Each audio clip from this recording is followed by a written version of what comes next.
তিন পাশে মেঘনা নদী আর এক পাশে বঙ্গোপসাগর, মাঝখানে অবস্থিত দেশের সর্বদক্ষিণের বিচ্ছিন্ন দ্বীপ উপজেলা হাতিয়া। প্রায় 2100 বর্গ কিলোমিটার আয়তনের এই দ্বীপে 7.5 লাখ মানুষের বসবাস।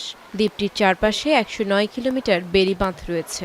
প্রতিবছরই জোয়ারের পানিতে ধসে পড়ছে অধিকাংশ বেড়িবাঁধ।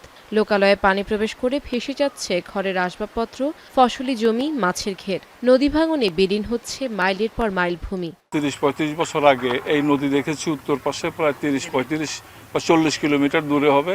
সেই নদী ভাঙতে ভাঙতে আজকে আফাজিয়া। এখানে আরো অনেক লোকজন ছিল, অনেক বাড়িঘর ছিল, সবাই ভাঙে চলে গেছে। বাড়তি জোয়ার দিকে 7 দিন পানি বাড়বে এবং ওই টাইমে সিগন্যালও আছে। ওই টাইমে যদি জোয়ার সিগন্যাল যদি একসাথে হয়ে যায় তাহলে এই এলাকাতে ন্যূনতম প্রথম জোয়ারের সাথে 1,500-2,000 লোক পানিতে পাঠিয়ে নিয়ে যাবে। হাতিয়া উপজেলার 11টি ইউনিয়নের প্রায় 20টি পয়েন্টের বেড়িবাঁধ বর্তমানে ঝুঁকিতে রয়েছে। নদীতে অস্বাভাবিক জোয়ার হলেই আতঙ্কে থাকেন এখানকার মানুষ।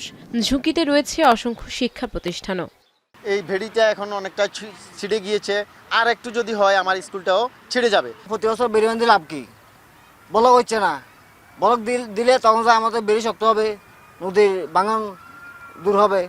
স্থানীয়দের দাবি, প্রতিবছরই বেড়িবাঁধ সংস্কারের নামে রাষ্ট্রীয় সম্পদের হরিলুট হলেও ভাগ্য উন্নয়ন হয়নি এই অঞ্চলের মানুষের। প্রত্যেক বছর বেড়ি বাঁধে, এইবারে মনে 4 বার বাজছে, এই বাঁধায় তো কোনো লাভ হইতেছে না। বেড়ি বাঁধ না থাকে, জিও ব্যাগ না থাকে, তারপরে যে ব্লক না থাকে, তাহলেই বাজার রক্ষা করা যাবে না। এরকম টেকসই বেড়িবাঁধ না হয় তাই এই এলাকা একসময় বিলীন হয়ে যাবে, প্রতিষ্ঠান বিলীন হয়ে যাবে, এলাকাবাসী ছিন্ন বিচ্ছিন্ন হয়ে যাবে।